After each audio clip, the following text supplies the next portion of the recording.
Welcome back to another episode of the Conversion Tracking Playbook. I'm your host, Brad Redding. I don't deserve to be on this podcast, but somebody has to click record and manage Riverside. I'm here with two special guests. Today is all about MTA, multi-touch attribution, and where we are today in that world. So I'm going to let Jacob and Fei, you guys introduce yourselves, and we're going to jump right into what's changed. The goal for today is to give you, the listener, 10, 20, 30 actionable takeaways that can help you in your own marketing world and as the AI is taking over in 2025. So Jacob, I'll kick it over to you first. Do a quick intro. I'm Jacob Rokeach. Great to be here. Thanks, Brad. Fei, great to see you. I run a marketing agency called Fluency firm. We work with a bunch of brands in the D2C space across fashion, beauty and skincare, CPG, home, and other things. I spent a lot of time in-house at brands, about 15 years before starting Fluency firm, and this has always been a hot topic. So spending a lot of budget trying to get customers to come into the funnel, get them to convert, and so making the most use of your media dollars and how do you get them to convert. And so this is a topic that's always been front of mind and things that we've used. So awesome, thanks, Fei. Awesome, thank you, Jacob, and good to see you guys. I'm the founder of SourceMedium. We are a first-party data aggregation and unification platform for first-party data for e-commerce brands across Shopify, Amazon, TikTok Shop, and ChargeBee. I had my e-commerce experience from the mattress industry, actually, at a company called Resident Home, which was acquired for $1 billion by Ashley Furniture Q1 of last year. So if there's any mattress-related questions, I'd also be happy to help you answer. We got a full list of them. All right. So the way I'm if anything talks about tracking, so actually collecting first-party data, that'll be me. So that'll be about 2% of today's episode. Fei, I was saying you're the, again, extractor, the merging, keying, blending, all things first-party data or other data sources. And Jacob, I think I described, you are like, okay, how to turn this data or insights into dollars in my bank account or incremental dollars in my bank account. So that's the way I've generally described. So Jacob, let's start with you. Just as a level set, MTA, really quick, what is it? Why do people use it? And then, we'll go from there. Yeah, well, so MTA, multi-touch attribution, I think the way that we're using it and the way that I think brands are using it is looking at the entire customer journey, right? So understanding that there's multiple touch points for a customer to come into your website, to your brand, and there's the first time that they see it is probably not the first time that they're making a purchase, and then they're coming back however many days, weeks, months later, and making a purchase. And so the idea behind this multi-touch attribution is giving the appropriate credit to the right sources that are driving that traffic or driving that customer to come back. Right. And you do that for a lot of reasons. One thing is understanding where the customer journey is, optimizing that spend across those different channels. So whether it's, paid social, organic search, PR, email, all of the sources that people are driving in, but making sure you're giving the appropriate credit. The other few things are really being able to optimize your creative and messaging. So being able to ascribe or, give credit to a specific creative. And then I think making decisions based off of for your media spend is a really big topic. So how do you get the most out of it? We're all trying to be more efficient with our media spend, especially now with, margins are getting a lot tighter, especially this year. So how do you get more efficient with your media dollars and make sure you're putting them in the right places? And then I'd say the last thing is incrementality. So how are you going to get the most when you feel like you're locked in a really good place? How do you start to be able to scale that and know that you're putting your dollars in the right place? Yeah. Obviously, 2025 has been pretty wild with tariff changes and ping-ponging there. Obviously, AI, the rise of AI and LLMs is taking over search. And we've all seen the charts of how LLMs are a source. So potentially, Fei, you might have some aggregate data to share in that. But maybe I'll tee it up for whoever wants to jump in. What have you heard just on the ground from your brands, your customers? What are they asking? What are the questions that they're asking today that they weren't asking a year ago? Let's start with you, Jacob. Yeah, I mean, a big thing is the media mix. So am I putting my dollars in the right place? Are they actually getting me what we're saying that they're getting? The platforms, so when I say platform, right, the platforms like Meta and Google and TikTok, they're all saying, and CTV, they're all saying that, hey, we're driving this much. last click is obviously saying something totally different. We know that the truth sits somewhere in the middle. And so a lot of people are asking, do I really need to spend this money here? So instead of spending $1 million a month to drive that, that $5 million or $6 million in revenue, should I be spending less, and will I be more efficient? And I think really trying to understand that, the relationship between those things. The AI and search thing is really interesting. We just talked to Perplexity and ChatGPT, or heard some things around what AI is doing with search and all that, and it's really going to change the game. And so it'll be really interesting to see how that changes this sort of multi-touch. Yeah. Are you getting a lot of questions about our brands coming to you like, hey, what do I need to do with LLMs, or how do I get in ChatGPT, or how does that impact paid? Yeah, a lot of questions on the search side. We're helping a lot of brands out on the organic side. You can upload your product catalog now. There's some things that you can do in ChatGPT to upload your product catalog. Same with Perplexity. So you know that organically, if people are searching, your organic catalog is coming up, which a lot of brands, if you haven't done it yet, there's some really easy things to do. You could search on Google, like how to catalog my products for ChatGPT. You could do it today. You should do it as soon as possible. Mm-hmm. So we're telling all of our brands to do that. Fei, what about you? We have a direct integration, Elevar and SourceMedium. We have an integration behind the scenes that it's basically the raw event clickstream from Elevar gets piped into SourceMedium, and then Fei, you guys can either visualize that on its own to compare to GA4 or other attribution data sources. So same question, what are you hearing, since you are in the weeds and a lot of, again, the reporting, the analysis with customers? Yeah, I think there's a few major themes. One is additional use cases beyond marketing attribution. So things like CRO, right? Because, once you have this sort of high quality on sample data set from Elevar, you can actually do very sophisticated page value assignment exercises, understanding the best entry level landing page, assist, right, etc.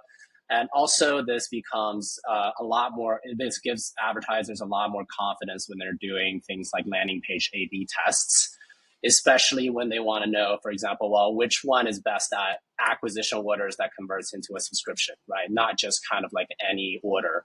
And that also goes beyond to email and SMS, right? Because all of that metadata does get passed into things like UTM params. So that's one.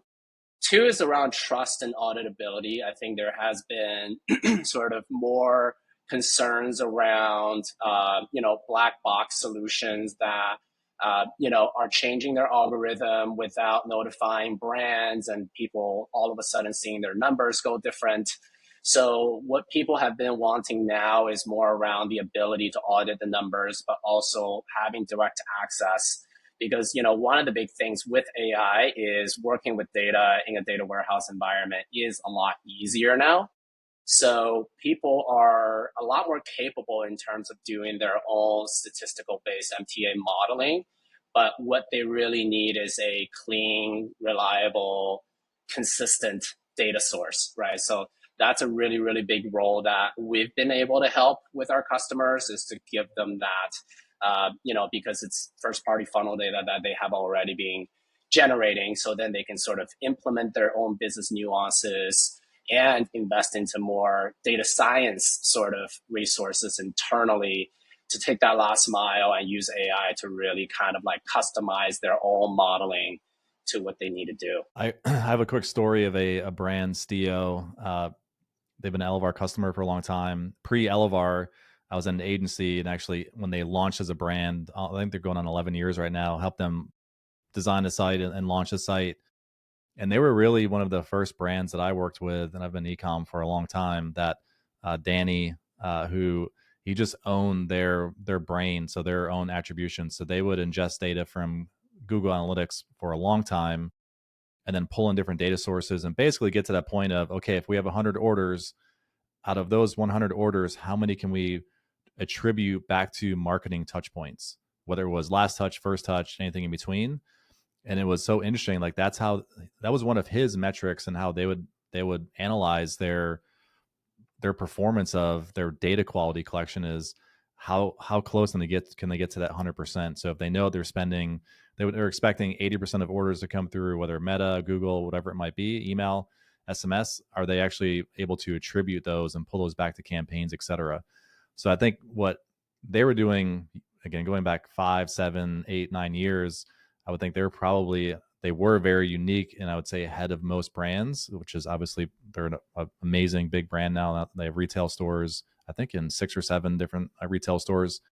But Fei, what I'm hearing from you is that's becoming the norm now, where brands just want to be able to validate and do that gut check of, okay, how accurate, what percentage of those orders can we attribute back to marketing dollars? Is that, or marketing campaigns specifically, in landing pages, which I do have a question on landing pages I want to come back to, but is that basically what I'm hearing from you, is brands want more of that today and DIY it? I think there's a large distribution between the people that are doing it and the people that are not. I think there is the gap between more sophisticated brand and less sophisticated brand is probably increasing faster than ever right now, right? Interesting. So, a lot of brands continue to sort of like not adopt sort of like first party data ownership and rely on existing tooling, and then they'll hit some kind of a growth ceiling, right? And that becomes like, okay, then we have to do something. And I think the brands that are winning is, they really understand the importance of that early on. And really, a lot of the things related to attribution health is just UTM params and destination URL auditing, right? And of course, a lot of these vendors don't want to tell you that because they want to tell you there's AI in the MTA, right? But ultimately, that's kind of what we help our customers do. Like, the data and the identity resolution is pretty decent, but really it's just about the human part now. Like, make sure you're using consistent naming conventions and UTM. Like, naming convention is 50% of data. Like, you can't sell that for $100,000, but that's just what it is, That's a really interesting point about like that gap. And I think I saw that when I was in-house, and you're at a bigger brand, and Brad, you obviously have some experience, but I think you're right. When you're at a brand that's, let's just say it's doing less than $50 million in revenue, I'm just throwing out a number, but like you don't have a 200-person team, right? You don't have a 100-person team. You're probably pretty lean, especially now. And so I think to have the team that can support this becomes tough. And so you're right, there is a big gap. And I think, I don't know if we're going to talk about tech stack, but I think there's a pretty easy tech stack that's pretty affordable, and more affordable than what the incumbents want you to believe, right? I think I won't name them, but there's a handful of players out there that have been around doing MTA for a long time, but it's really expensive. If you're a brand to want to pay $10,000 to $15,000 a month for an MTA solution, like you wild. might get the incremental worth out of it. You probably will, but still, like, that's a tough pill to swallow. But I think there's a really, I think having a good partner and, a couple good partners and a pretty lean tech stack, you can do some amazing work. That's what we've been doing with SourceMedium. We use SourceMedium to help out on some of our data aggregation, and almost all of our brands we push to use Elevar. And like that stack right there is all you need. That GA and Elevar is like a pretty inexpensive stack to be able to get up and running and do some really deep analysis. Yeah, I appreciate the shout outs. I didn't pay you for that, but it was just an easy layup. I'll send you a bottle of champagne later. Let's go landing pages. Send cookies, please. if I'm, let's say I'm still a heavy GA user, GA4 user. You'd mentioned landing page analysis and just getting deep into, focusing on where CRO efforts would go. What if a brand just says, well, can I just go to GA4 and sort by landing pages by session and do filtering by conversion rate, event value, et cetera? What is different? Mm-hmm. Why would they not use GA4? Not that there's anything wrong with GA4, but what's the difference? Yeah, there's probably 2 layers I would break this down to. One is on the user experience layer. People just don't know how to use GA4. Yeah, period. That's fair. No ifs, ands, or buts about it. So that's the first problem. But the other problem is, most of the GA4 installations are client side, right? So all of the cookie level, because it's all about how many touch points can you link to a purchase, right? The more touch points you can link to a purchase, the better the MTA output, the more trustworthy the data.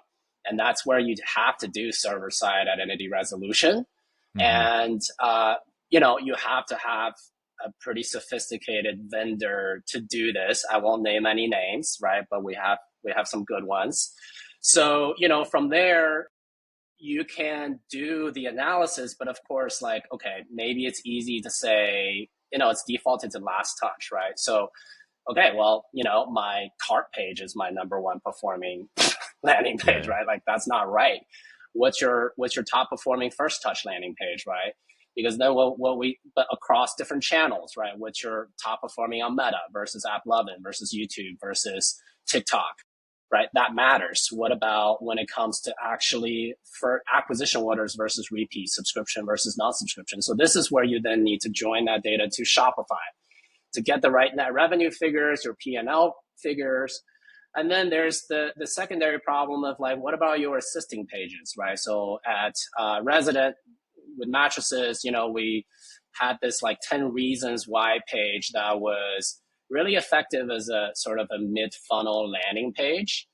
And the only way you can really give that landing page credit, right, is more of a linear-based attribution model or, some kind of a customized version of that. So, GA4 just, you can obviously link the data to BigQuery and do that yourself. We're actually going to try to open source some of that SQL queries on the GA4 BigQuery side, but it's just not really easy to do, right?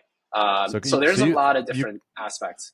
You could, in theory, just look in GA4, filter out any unassigned or not set sources for landing pages. And if you have 50% of your landing pages are attributed to a marketing channel, and then you look at, okay, your first party clickstream data in SourceMedium or another tool and say, actually, we have 70% of landing pages are attributed to a marketing channel. Is that basically the back of the napkin? How can I just validate data quality in 30 seconds or less? That's if you assume it captures the maximum amount of actual touch point that happened. Yeah, right? yeah. So let's say given a purchase that's worth $100, the user actually had, 10 touch points. It's only GA4 for whatever reason only captures 3, right? Then you have to spread that $100 across 3 landing pages. But there's like additional sort of nuances, right? You don't want to give credit to checkout pages.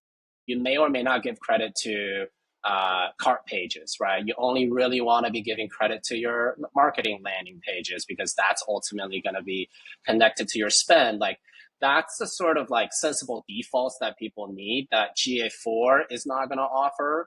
But also a lot of brands, that we discovered this with many of our Elevar customers. They have third-party landing pages that don't even have GA4 Elevar implemented. Mm-hmm. Right. And they're sending 30% of their traffic paid to this third-party landing page builder that's essentially capturing none of the touch points. So then all of a sudden the data is just not usable at all. Right? It's actually just wrong. So the quality piece is very foundational because without that, you can't really trust the insights. And then on top of not knowing how to use the user experience layer, then that's why people are like complaining about GA4. Left and right. Right. Jacob, I'm going to kick this back over to you. Looking at our list of questions here, when is the right time to use an MTA solution versus, okay, I'm going to look in a combination of Meta, Google Dashboard, my Shopify analytics. So when's the right time? And maybe there isn't, but what are your thoughts there? Yeah, I think it goes back to some of the things we were talking about is the team and your stack a little bit and all that. And I think talking about this, it's a little bit easier now because there's some other tools and you could be smarter about it. I think you could do a lot without MTA and doing your own sort of analysis. I think, a lot of brands are not doing it, like Fei was saying, like they're just not looking at it. You could do a lot, right? And I think we've been doing a lot of sort of correlation analysis where you're looking at last click. You look at Shopify data, so your blended sort of total data, let's say. You look at last click from GA and GA4, and then you look at the platforms, and then you can do some correlation analysis and try to look at things. Also, GA4 has a couple different models, right? Data-driven, linear, and last touch. And so you can use GA4's, data models, and then having clean UTMs, right? You could do a lot as a small brand or a brand that doesn't have a tech team or a data analyst. You could do a lot. I think coming into when you start spending, more dollars and, to put a number on it, but I think if you're spending anywhere between, let's just say, 200K and plus, I think you could start thinking like, all right, how efficient is my $200,000 that I'm spending? And I think as you get across a couple different social platforms and search platforms, and you're on multiple channels, that's when you start to say, like, all right, I need to know, am I actually incrementally, are these dollars I'm spending on each platform incremental, right? So if you're just on Meta and Google and you're spending less than $200,000, let's say a month, you're probably okay to do your own analysis. I think as you start adding on TikTok and Pinterest and you're doing CTV, you start to see all these things and you wonder, am I actually incremental on all these other platforms that I'm spending? That's when I think you should start thinking about the partner. You should start making sure that you have the right data points, it's clean data. That's probably what I would do. Yeah. In theory, you could just look at the new customer report in Shopify, and if you added Pinterest one month and then you cut it the next month and see how many new customers did I get from Pinterest. That was like a very, like, what was the delta? What was the change? Yeah. I think we look at new, we look at new visitors. So total sessions and new visitors and then new customers. Yeah. But it's that same idea, which is like, is it actually incrementally driving more traffic that's new? That's a very easy way. And we have a lot of brands that are small that are not doing that. And it's pretty easy to implement. Yeah. Sorry, Fei. No worries. My apologies. Yeah. So I think to add on to what Jacob's saying, the way that we advise our customers is really around the complexity score almost, right? Which is, how many marketing channels do you have? How many sales channels do you have, right? Do you have additional sources of attribution data like, how did you hear about a survey that you rely on? Or landing page, right? So, for example, one of our customers, Element, they rely on landing page URL tracking quite a bit for attribution, and a lot of people don't, right? Discount codes. So as these complexities add up, that's where you're going to need a more complex solution. But, if you're just starting out, you have one funnel that's working, across Meta and Google, and that's your main thing is to optimize that, right? Or optimize creatives on one of those two channels, then like Shopify analytics will probably be more than enough. And then look at platform. And then the other thing is use case driven, right? So how complex, how many flows and campaigns are you running on Klaviyo, right? And how many landing pages do you have? So you start to have these combinatorial complexities between marketing channel times sales channel times landing pages times email SMS flows. Then you really need something a lot more robust to really understand what's going on. What's the answer to view through? Like, hey, we do a lot of either connected TV or podcasts, or we're active on TikTok. What's the view through answer? Jacob, I'll let you take that. Yeah. So I think, Fei, you said it, the complexity, the customer journey, what the product is. We try to go pretty much no view through on most of our, at least on the social platforms, where we're looking at only click-based attribution. We think it's the most direct. It's the most sort of like linear. I think the complexity thing is interesting to think about. So like, what is the customer journey? How long is that velocity from a first touch to a purchase, right? On a $30 AOV, lip gloss or skincare product, that's $30 or, $20. That's a much quicker life cycle. But we work with a furniture brand, and we work with brands that have we work with a very high-end jewelry brand. It's a $5,000 AOV. Customers not coming in and purchasing on the first touch. And so I think understanding the user journey and the customer journey and what that looks like is important. Yeah, it's almost a psychology shift for, I'm 40. How old am I? 43? 2? I don't know. You stop counting after 40. Yeah. But the 20-year-old demographic, we probably think like, whoa, but someone's going to go direct to their browser and it's going to be the autocomplete or whatever it might be, but that's not their behavior. They're not using Google. They're is that do you see a big difference in demographics within your customers where a certain age group is going to behave, and you'll see that through trends in your different reporting? Is that what's your We definitely do. I think email and SMS have actually been very telling, by the way, of like, a younger, let's say Gen Z, Gen Alpha brand. Email is not, it used to be, let's just say 20% of a brand's revenue. That was like a rough number. 15 to 20% was like pretty standard for email. Then SMS started coming, taking some of that. But if you added those together, maybe it was 20% together. Now you're seeing email is down at 10 or less, or 8%. SMS is taking more, but also like, those two own channels are not actually driving 20% of total revenue, and it's changing. Yeah, I think the psychology shift is changing, and and how you have to look at that, and that's again why it's important to understand the touch points of where people are coming in and what first and last look like. Mm-hmm. Yeah, and to add on to that, I think there's just a lot more games now in D2C than Shopify.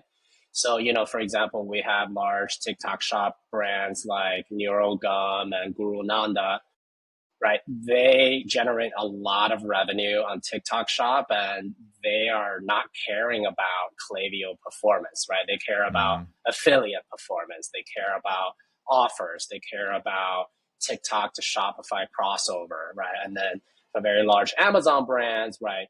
You can actually get to kind of like a lot more granular data, like SKU level conversion rate and things of that nature.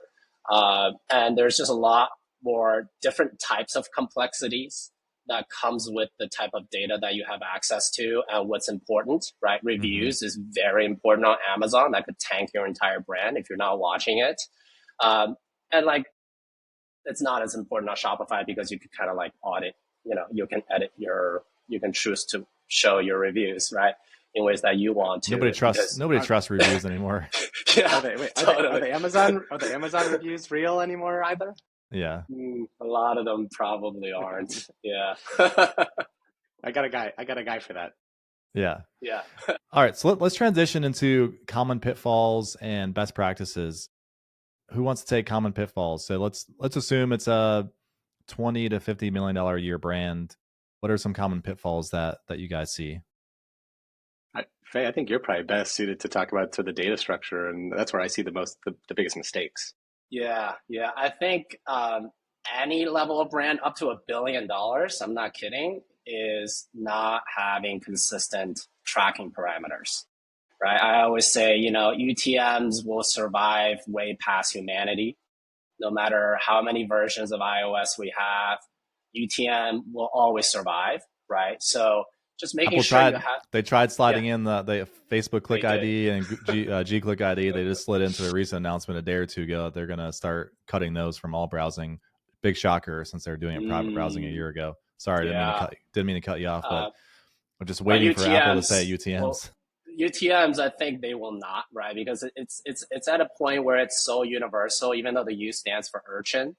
So I think just making sure there's consistent naming convention, you're making sure that your influencers are tagging their links consistently, your affiliates are tagging their links consistently, right? Making sure that your tracking on the website is properly tracked. If you're sending paid traffic, you better have your Elevar Pixel properly implemented. You better have your GA4 as a fallback, right? Making sure you don't have session breakage, and you can't manage what you're not monitoring, right? So like that will probably be the main thing that I'll always say to every single brand, because pretty much every single brand can improve on this front.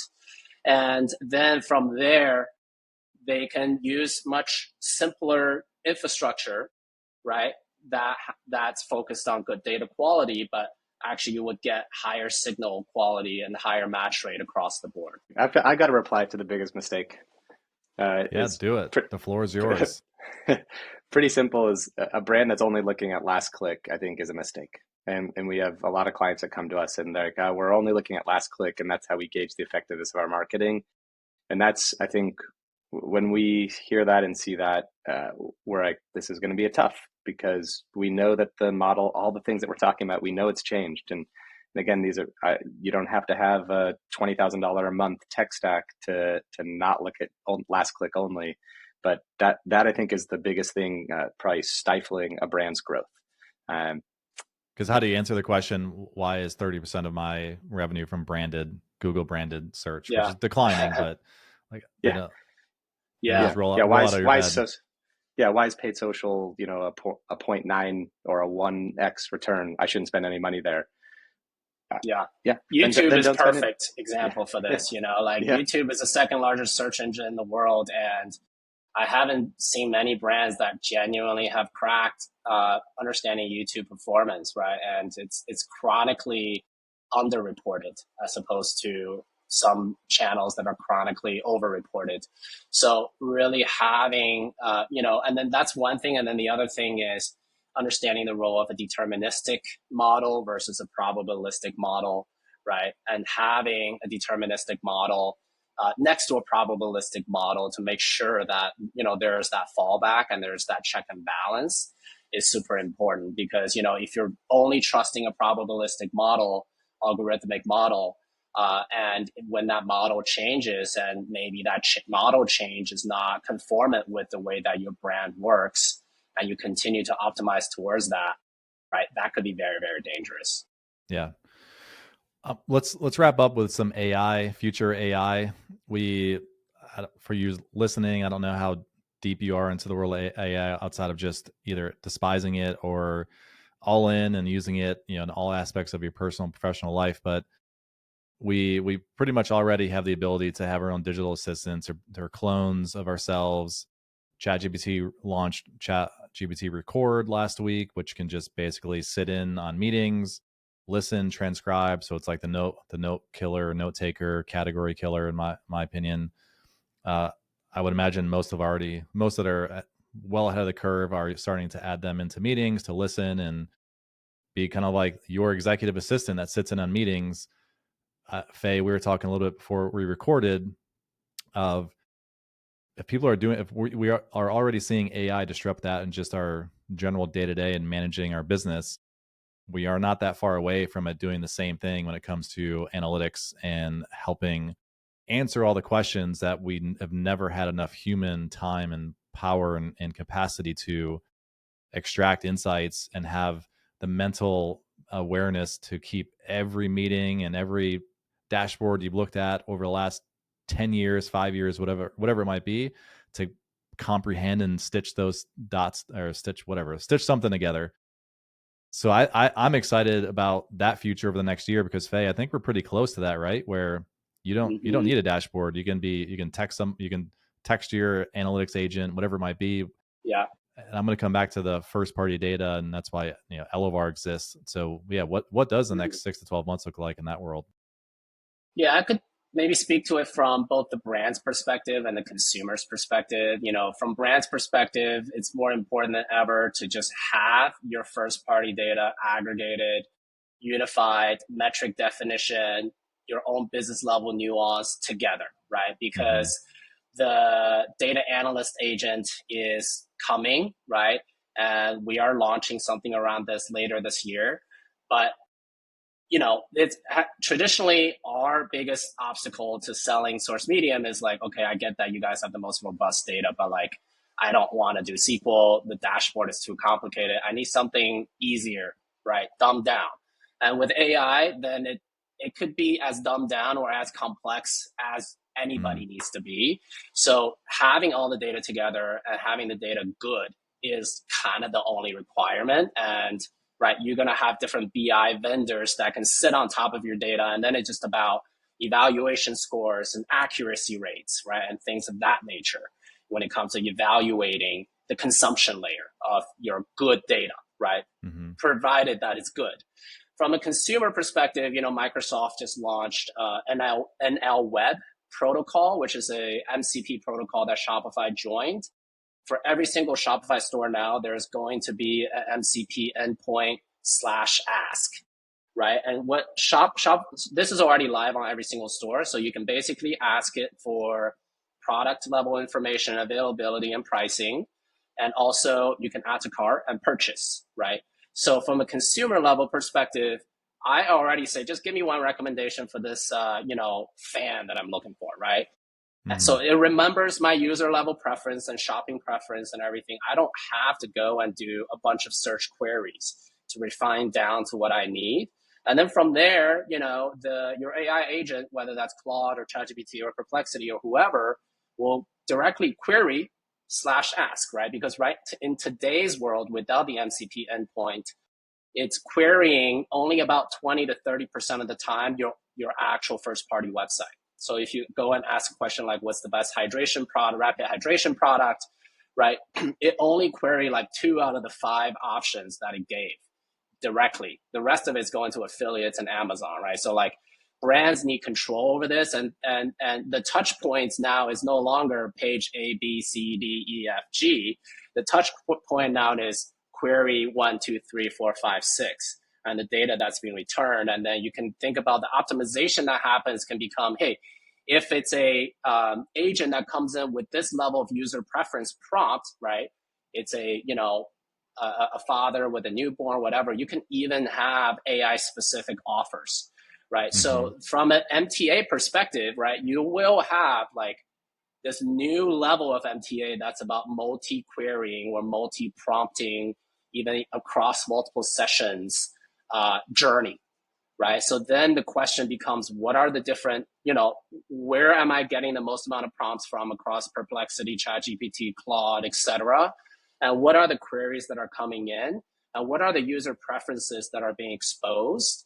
And you can even now have query level or channel level conversion rate from there, right? So in my opinion, I think ChatGPT ads is a matter of time if they want to continue to offer the free version. Perplexity is for sure going to have that. Gemini is for sure going to have that. So then there will be kind of like AI agent level ROAS, right? So, you know, I think the concept of landing pages and websites and things like that will still be here for the foreseeable future.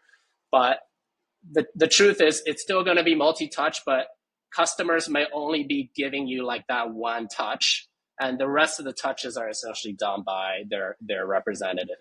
Right. I had Sam from Blink SEO on a couple of weeks ago, and he's all in the world of SEO, LLM optimization, and he talked specifically, that was one of his action items for listeners, was you need to focus on your product descriptions and just your metadata around products. Don't have the generic out of the box description. Get deep into use cases. I think we were talking about landscaping, or I forget exactly what the use case, but just your categorization, your collection, your sub collections or subcategories is make them more about use cases, because that's likely what you're going to see people asking. They're not going to be asking like best rake for, you know, whatever. I need a rake that, you know, won't rust because it lived near salt water, or yada yada, whatever it might be. Yeah. But hey, one thing though, right? If I'm saying best rake, and I'm just saying that to my agent, right? ChatGPT has memory, so it's gonna know I asked about moisture. It's gonna know I asked about, hey, best neighborhood to buy a house in Charleston, right? So this just wasn't really possible before, right? So it's when that query comes into your MCP endpoint, it's probably still going to have all of that, right? Mm-hmm. Even though the original query is now just like best rake, you know? Yeah. And that's where I'll let Jacob, you can have the last word here, but just going back to your first party data collection, even for years, I would say to brands that weren't advertising on Google or Meta or whatever it might be, I'd say still just set it up. So when the day you decide that you want to advertise, you're not starting with a cold pixel or cold audience. I think that same analogy can apply for first party data, whether Elevar is doing it for you or someone else, or you're DIYing it. But if you have your just constant stream that is your source of truth data, then you can plug and play different tools or reporting or attribution or MMM in and out, but you still have your constant, consistent data stream that once you start querying, like you said, the memory from a consumer's perspective, we're going to have the same memory if we are a marketing analyst, and the way that I'm asking questions, the way that I'm analyzing my Facebook performance or campaign performance or creative performance, it's going to use that memory. So to make sure that you have that same consistent data stream, so your answers also are going to be consistent coming back. So Jacob, you got the last word here. What are your thoughts? Yeah, well, for every time I talk to Fei, by the way, I'm more educated about what AI can do and what it, what it's doing right now. So it's great, and I feel behind always. But I think I'm probably I'm probably a little bit more advanced than most people. But Fei is next level, and so it's great. I take my sort of theory and and take on AI is probably a little bit simpler and not as technical. But there's already so much that people are doing with AI. I think you said it, Brad, the marketing sort of co-pilot sidekick, the things that AI can help you with as a marketing manager and just a marketer, it's endless. And that's just ChatGPT. I mean, we're not talking about doing all this super technical stuff. We're talking about having it just be, helping with prompts and doing things like that. So like if you're not doing that every day just to help you get better and learn and be smarter, you're probably a little bit behind. But just get on there and start querying and asking questions.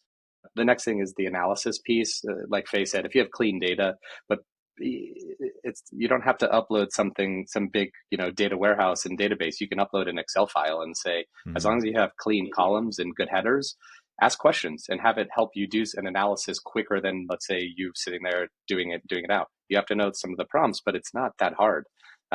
The next thing we talked about was AI search. And I think just understanding how that's going to work and how consumers are going to search and use it, I think that'll be something that we're going to see change within the year. I mean, that, like you said, are there going to be paid ads?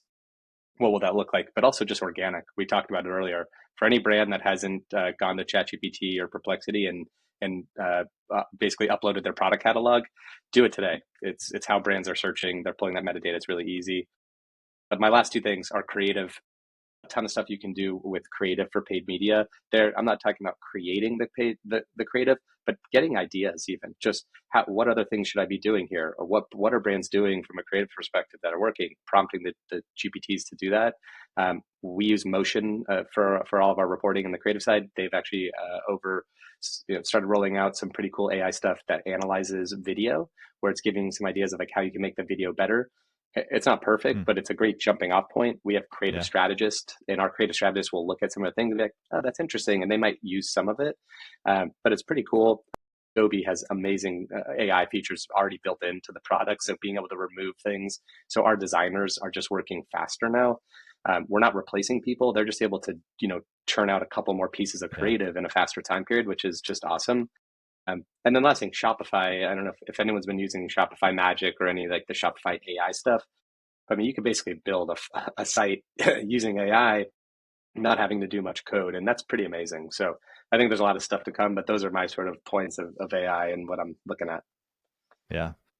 Awesome. Well, this has been an awesome episode for me. Got to learn a lot, and hopefully you did too. So Jacob, Fei, where can folks reach you, follow you, etc.?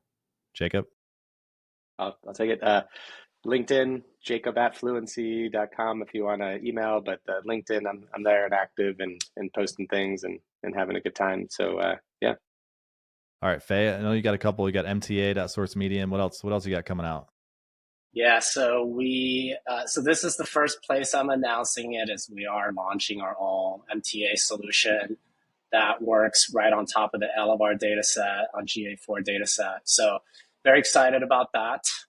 So we will have MTA.SourceMedium.com launching by the time this podcast drops. But you can find me on LinkedIn as well. I've been working for LinkedIn for the last year or so. And then you can also find me via email, frankei@sourcemedium.com.